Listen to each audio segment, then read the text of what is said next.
로마서 8장 32절, 로마서 8장 32절 말씀을 같이 읽겠습니다.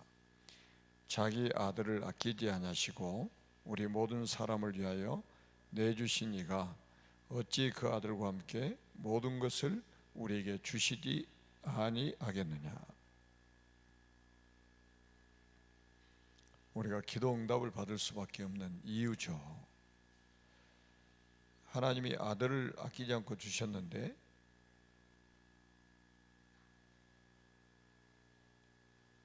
그 아들과 함께 모든 것을 우리에게 주시지 않겠느냐. 우리가 기도 응답을 받을 수밖에 없는 이유입니다. 그래서 우리가 새벽에도 일어나서 우리가 기도하는 거잖아요. 이런 믿음과 확신이 없으면 종교인들이 기도하는 것하고 똑같죠. 하늘 보좌하고 소통할 수 있는 채널이 바로 그리스도란 말이죠. 그래서 우리가 기도의 이 비밀을 우리가 누리는 거예요. 오늘은 전도자의 그릇입니다. 교회가 문을 닫는 교회 위기 시대입니다. 우리가 지금 이제 우리가 정말 애통해야 될 부분이 이 부분이잖아요. 우리 교회는 괜찮으니까 괜찮아, 이게 아니고 교회가 문을 닫는다 이 말은 이게 굉장히 심각한 문제 아니겠어요? 3단체가 점점 일어나는 네피림 시대입니다. 3단체 네피림, 이 시대의 네피림은 무속 점술 우상이잖아요. 지금 교회는 문을 닫고 있는데 무당집은 갈수록 많아지고 있단 말이에요. 그 네피림이 지금 완전히 네피림 시대죠. 이 시대도 지금 복음과 종교를 구분하지보다는 종교 혼란 시대를 만났습니다. 지금 성경책을 가지고 설교를 하니까 다 복음 전한다고 이야기를 하더라고요. 이렇게 어떤 우리 기독교 채널이 있는데 이제 이렇게 그 채널에 들어가면 이제 타이틀이 뭐냐면 명설교 이렇게 해가지고 우리나라에 좀 유명한 나름대로 유명한 그 목회자들이 이제 설교하는 내용들을 이렇게 이제 올리더라고요. 그러면서 명설교 이렇게 하면서 이제 복음으로 돌아가자 이런 타이틀 같아요. 복음으로 돌아가자. 근데 복음으로 돌아가자 해놓고 복음을 말하지 않는 이런 이제 안타까움이잖아요. 어떤 주제 하나 딱 이렇게 가지고 주제 설교를 이렇게 하는데 우리 주제는 뭡니까? 그리스도 하나님 나라 성령 충만 아닙니까? 근데 그게 주제가 아닌 거예요. 단어 하나씩 붙잡고 그걸 주제로 삼는 거죠. 그래서 그러니까 이제 이게 이 복음이 그러니까 복음과 종교를 구분하지 못한다. 이 말이 굉장히 중요한 말이잖아요. 복음은 하나님이 주신 것이고 종교는 사람이 만든 것이에요. 복음은 하나님이 이루신 것이고 종교는 우리가 이루어야 된다 이 말이에요. 이거 차이가 굉장한 거예요. 이거 구분 자체가 안 되는 사람들이 너무 많은 거예요. 지금 교회 다니는 사람조차도 이걸 구분을 못하는 거예요. 그러니까 혼란 시대라고 이렇게 표현을 했죠. 혼란 시대. 자, 복음과 그 뿌리는 나 중심, 물질 중심, 성공 중심입니다. 이 창세기 3장, 6장, 11장 아닙니까? 이게 얼마나 무서운 일입니까? 주인을 바꿔버린 거잖아요. 하나님 중심, 복음 중심, 정말로 그리스도 중심, 말씀 중심, 교회 중심 이렇게 돼야 되는데 나 중심, 물질 중심, 성공 중심 이게 주인이란 말이에요. 사단이 이렇게 바꿔버린 거예요. 그 결과 당연한 영적 문제가 오고 정신병 시대, 중독 시대가 오게 되었습니다. 영적 문제가 해결이 안 되죠. 영적 문제가. 그러니까 이제 뭐 정신 문제 지금 심각하죠. 지금 뭐 이거 진짜 이게요.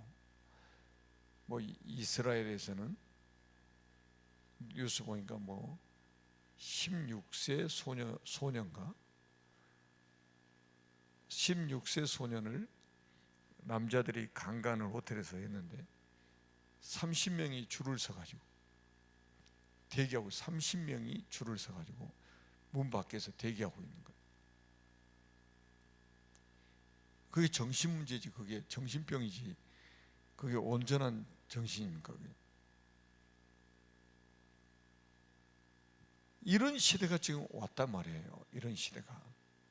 그럼 뭔가에 지금 중독돼 가지고 있죠. 중독 시대.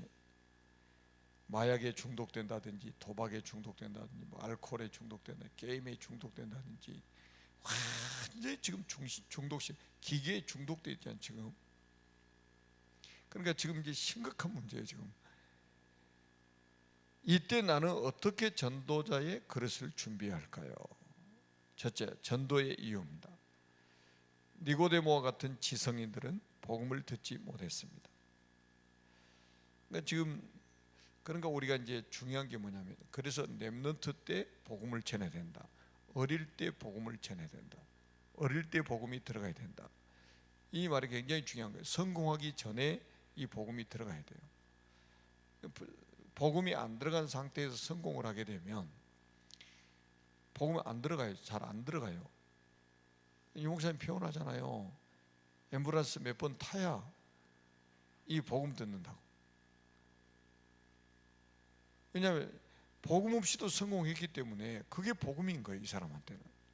그래서 자수성가 뭐 하는 사람들 상당히 위험한 겁니다. 자수성가 했다는 사람들. 그게 굉장히 세상적으로는 좋은 일이잖아요. 자수성가라는 스스로 성공했다는 말이잖아요. 그게 창세기 11장 아니겠어요? 우리는 하나님의 은혜와 응답으로 그 자리에 올라가야 된단 말이죠. 그래 무너지지 않는데, 자수성가 얼마나 좋은 말이에요. 세상에 존경받을 만한 일이잖아요. 누구의 도움도 받지 않고 스스로 성공했다. 부모의 도움 없이도 스스로 성공했다. 그런데 그게 의의가 돼가지고 복음이 잘 안 들어가는 거 있잖아요. 자기 스스로의 바벨탑을 쌓은 거죠. 이런 것이 이제 굉장히 위험한 거라요. 복음을 막는 거라면 성공도 그건 우상이 되는 거예요. 복음을 막는 거라면. 어떤 사람은 인격이 굉장히 훌륭해 가지고 교회 다니는 사람들 그 안 좋은 인격을 보고 시험 들어 가지고 복음을 거부하는 거예요. 자기가 너무 인격이 훌륭해 가지고 교회 다니는 사람, 훌륭하지 못한 인격을 가지고 있는 사람들 보고 무시를 하는 거죠. 그것도 우상인 거예요. 인격 가지고 구원받습니까? 인격 가지고 사단을 이길 수 있냐 이 말이에요. 지옥의 권세를 이길 수 있어요? 그런데 지금 세상은 하여튼 사단이 온갖 것을 가지고 딱 뭐만 모르게 만드냐, 복음만 모르게 만드는 거예요. 복음만 모르게. 우리가 이제 흔히 이렇게 요즘에는 예를 들면 물에 빠져 죽어가는 사람을 막 생명을 걸고 막 건져냈어요. 막 죽을 뻔한 데서 건져냈어요. 그러면 이제 그런 사람들 막 의인이다 이렇게 이제 표현을 하잖아요. 기차철로에서 사람이 떨어졌어요. 기차 오면 죽잖아요. 근데 이거를 뛰어들어 가지고 건져냈어요. 그러면 이제 의로운 사람, 의인이라고 이렇게 표현을 합니다. 기차철로에 떨어진 사람 건져내는 것이 굉장히 좋은 일이죠.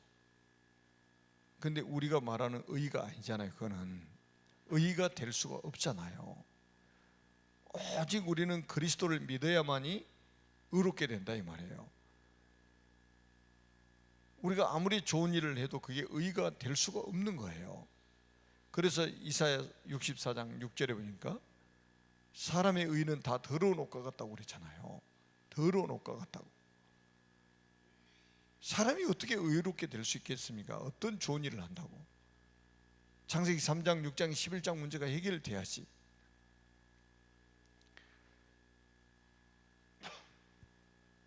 하나님을 떠난 모든 사람은 불신자 상태 6가지 가운데 있다가 어느 날 문제를 만납니다. 이게 이제 운명이잖아요. 운명. 불신자들의 운명이란 말이에요. 점치러 가면 점쟁이들이 뭐라고 그래요? 당신 운명이다 그거. 운명을 받아들여라 이렇게 말합니다. 지금 뭐 신기가 있어가지고 사람이 오면 그거 당신 운명이야. 그래서 신을 받아. 그 귀신 받으라는 말이잖아요. 악령 받으라는 말이잖아요. 그게 운명이라고. 빠져나올 수 있는 길이 없는 거예요. 운명은 받아들여야 된다는 거예요.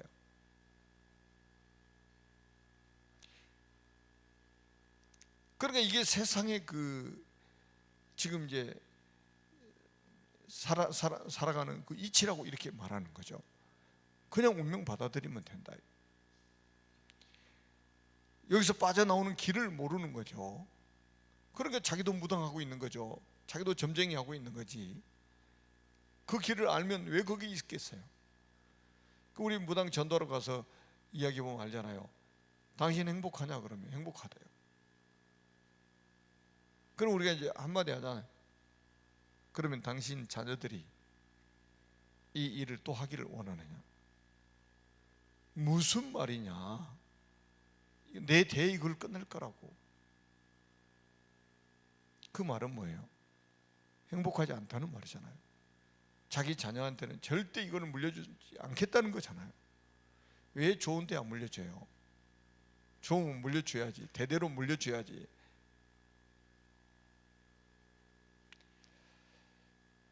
그래서 우리가 이제 그래서 전도자가 중요하다. 답은 오직 하나이다.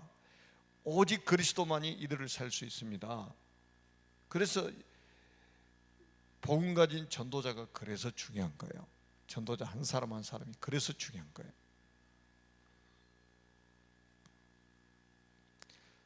다른 동기를 버리면 하나님이 원하시는 길이 열립니다. 그래서 오직 그리스도, 그냥 그리스도가 아니에요. 오직 그리스도. 그냥 믿음이 아니에요. 오직 믿음입니다. 그냥 예수가 아니에요. 오직 예수입니다. 그냥 성령이 아니에요. 오직 성령입니다. 우리는 오직의 답을 가지고 살아가고 있잖아요. 그래서 전도의 이유가 뭐냐? 이 복음 아니면 절대로 인생 문제는 해결이 안 된다 이 말이에요. 아무리 권력을 가진 대통령이 할지라도 복음 없으면 지옥 갑니다. 아무리 국회의원을 수십 년 동안 해도 복음 없으면 지옥 가요. 아무리 재벌이라 할지라도 복음 없으면 지옥 갑니다. 그게 부러움의 대상이 아니라 불쌍한 영혼으로 봐야 된다 이 말이에요. 불신자하고 싸울 게 아니라 그 사람에게 답을 줘서 살려내야 된다는 거예요. 요셉이 애굽의 왕을 보면서 어떤 마음이 들었을까요? 불쌍한 마음이 드는 거죠. 그래 답을 주는 거잖아요. 그 잘 사는 보디발의 집에 갔는데 보디발이 얼마나 불쌍하겠어요. 보디발은 노예를 불쌍하게 생각하겠죠. 잠시 부귀영화 이게 축복입니까? 복음 없이 살아가는 것은 그 자체가 저주인 거예요. 그래서 우리는 진짜 복음 가진 사람이 맞다면 우리가 그 사람들에게 답을 줘서 그 사람들을 살려내야 되는 거예요. 안 그러면 지옥 가니까. 안 그러면 어느 날 저주를 당하니까. 두 번째는 하나님이 쓰시는 전도자의 방법입니다. 하나님은 하나님과 함께하는 자, 하나님의 것을 아는 자, 하나님의 현장을 아는 자를 쓰십니다. 우리가 이제 창세기를 봐도 그렇잖아요. 언약 가진 사람에게 꼭 약속하신 게 있어요. 내가 너와 함께 할 것이다. 모든 성경이 다 그렇다니까요. 그러니까 언약 가진 사람, 그 언약도 누가 주셨습니까? 하나님이 주신 거죠. 하나님이 주신 언약을, 그 언약을 가지고 있는 것, 내가 그것도 소유한 게 아니고 하나님이 내게 주셨단 말이에요. 근데 그걸 가지고 있으니까 내가 너와 함께 하겠다. 그리고 내가 내게 복을 주겠다. 네가 어디로 가든지 너를 보호하고 인도할 것이다. 그리고 땅에 있는 모든 민족이 너와 네 자손을 통해 복을 받을 것이다. 하나님이 함께 하시는 자, 하나님이 쓰시는 거예요. 그리고 뭐라고 말씀해요? 하나님께서 아는 자, 하나님의 것을 아는 자. 그러니까 바울은 빌립보 3장에 보면은 뭐라고 표현했죠? 위에서 부르신 부름의 상을 위하여서 간다는 거예요. 표대를 향해서 간다는 거예요. 그러니까 바울은 늘 그런 표현을 해주잖아요. 위의 것을 생각해라. 땅의 것을 생각하지 말고 위의 것을 생각해라. 왜? 하나님의 것을 생각하라는 거죠. 하나님의 현장을 아는 자는 무슨 뜻입니까? 하나님의 눈물이 있는 현장을 말하는 거죠. 하나님이 그랬잖아요. 요한복음 3장 16절에 보면 하나님이 세상을 이처럼 사랑하사, 하나님이 세상을 이처럼 저주하사가 아니고 이처럼 사랑하사 독생자를 주셨으니 이는 그를 믿는 자마다 멸망하지 아니하고 영생을 얻게 하려 하심이니라. 세상을 구원하시기 위해서 독생자를 주셨다는 거예요. 그 말은 불신자를 구원하기 위해서 그리스도를 하나님이 약속하셨다는 거예요. 독생자를. 창세기 3장, 6장, 11장에 빠져있는 세상 사람들을 구원하기 위해서 그리스도를 약속하셨다는 거예요. 그 영혼들을 사랑해서. 죄는 미워하지만 영혼을 사랑하시잖아요. 사람을, 죄인은 사랑하시잖아요. 그 현장을 말하는 거예요. 하나님의 방법 중에 방법은 그리스도, 하나님의 나라, 오직 성령의 언약입니다. 그러니까 138이잖아요. 그리스도와 하나님의 나라, 오직 성령의 언약을 붙잡고 평생의 답을 찾는 것이다. 우리가 62가지 계속 붙잡고 기도하는 이유가 평생의 언약을 우리가 찾아야 되기 때문입니다. 그러니까 우리가 사람 만났을 때도 뭐 해야 되겠어요? 그리스도의 비밀과 하나님의 나라의 비밀과 하나님의 나라의 일과 오직 이 사람이 성령 충만을 받을 수 있는 그 답을 우리가 전달해야 되는 거예요. 우리가 뭐 사람 만나서 뭐 밥 한 그릇 먹고 뭐 헤어지고 이런 거는 뭐 불신자도 더 잘하잖아요. 우리는 확실하게 해야 됩니다. 이게 사람 개인화 시킨다는 건 뭐예요? 이 사람이 완전히 그리스도로 답을 내게 만들어야 돼요. 완전 그리스도로 답을 내게 만들어야 돼요.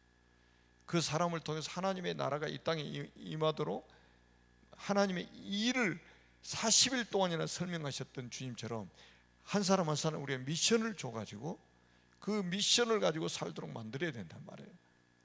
그리고 뭡니까? 오직 성령. 요한복음 우리가 지금 주일날마다 지금 메시지를 받고 있는데 요한복음 14장 16절 보시라니까요. 보혜사를 약속하셨죠. 그분이 오시면 영원토록 함께 하시겠다고 약속하셨잖아요. 요한복음 14장 26절에 보니까 또 보혜사를 약속하셨습니다. 그분이 오시면 모든 것을 생각나게 하실 것이다. 모든 것을 내가 너에게 말한 모든 것을 생각나게 하실 것이다. 그리고 가르치실 것이다. 그리고 우리가 15장 26절에 보니까 또 보혜사를 말씀하시는 거예요. 보혜사가 오시면 나를 증언할 것이다. 증인되게 만든다는 거예요. 그리고 16장 7절에 보니까 또 보혜사를 말씀하시는 거예요. 그 보혜사를 또 약속하신 거예요. 그는 뭐예요? 영적 시스템을 이 땅에 남기기를 원하시는 거죠. 그 영적 시스템이 뭡니까? 교회가 바로 영적 시스템이란 말이에요. 그럼 교회는 구원받은 개인이 교회고, 구원받은 사람이 모임이 교회고, 구원받은 사람이 현장이 교회고, 구원받은 사람이 가야 될 천국이 교회잖아요. 이 어마어마한 영적 시스템을 남겨놓고 영적 플랫폼을 이 땅에 만들어 놓고 이제 가시려고 하는 거죠. 그러면 기도가 지속되는 24시 응답과 아무도 막지 못하는 25시 역사가 일어납니다. 우리는 이 축복 받아야 돼요. 핍박을 받을 때는 복음이 분명했지만 로마가 복음화된 후 또다시 문제가 왔습니다.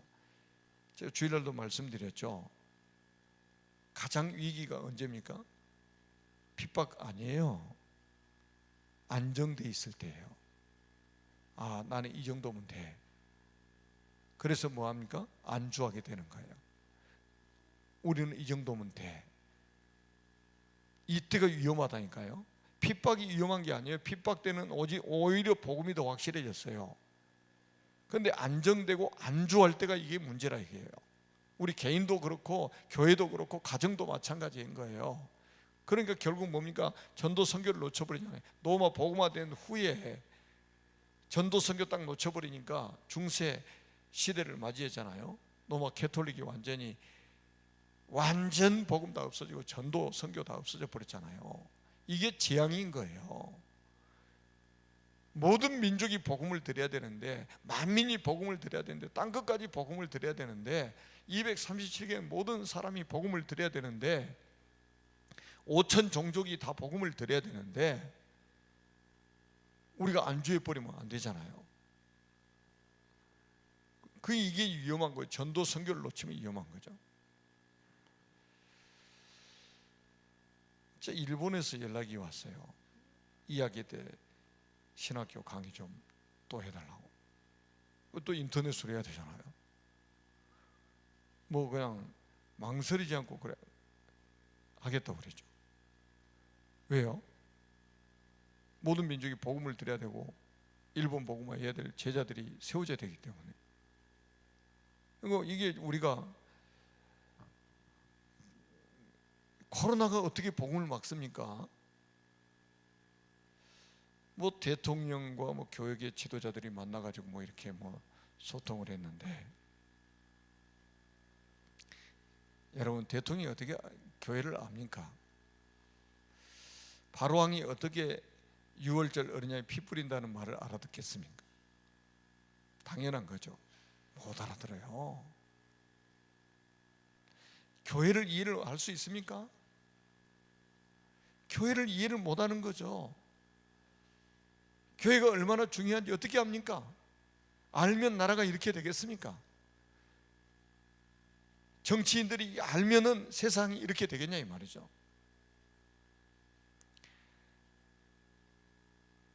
자, 복음의 절대 본질을 놓친 것입니다.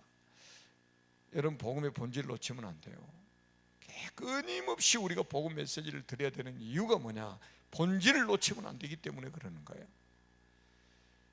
그러니까 우리가 그래서 우리가 코로나 바이러스가 뭐 아무리 창궐을 해도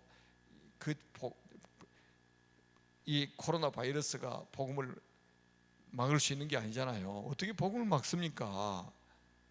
로마가 250년 동안 교회를 핍박했지만 복음을 막을 수 있었습니까? 오히려 복음 앞에 무릎을 꿇었잖아요. 바로 왕이 복음을 막았습니까? 애굽이 박살나 버렸잖아요. 복음 막다가. 그래서 저는 정치인들이 복음을 막지 않았으면 좋겠다는 거예요. 지도자들이 복음 막지 않았으면 좋겠다. 복음 막으면 산산이 깨어진단 말이에요. 이 나라가 정치를 잘하느냐 못하느냐에 따라서 이 나라의 이 국가의 운명이 갈라지는 게 아니에요. 복음이 있느냐 없느냐 이거에 결정된단 말이에요. 그래서 우리가 정치인들을 놓고 기도하고, 저 경제인들을 놓고 기도하고, 저 지성인들을 놓고 기도해야 되는 거예요. 저 사람들이 복음 들어가도록. 근데 어른들 잘 안 들어가잖아요. 그래서 렘넌트입니다, 답이. 렘넌트 때 복음이 들어가서 성공해가지고 완전히 문화 개혁을 해야 된단 말이에요. 정치 개혁을 해야 되는 거예요. 그래서 우리가 RTC 시대를 하나님이 열어주신 거 아니겠어요? 지금도 RTC 이 부분을 모르면 우리가 진짜 응답을 못 받는다는 거예요. 제1, 제2, 제3의 RTC 시대가 지금 열렸는데 렘넌트 유니티 트레이닝 센터라는 이 말이 우리 가슴에 기도 제목으로 딱 잡혀야 되는 거예요. 내 인생을 걸어야 될 부분으로 잡혀야 된단 말이에요. 언약 기도 우리 같이 하겠습니다. 동기를 버리고 복음의 절대 본질을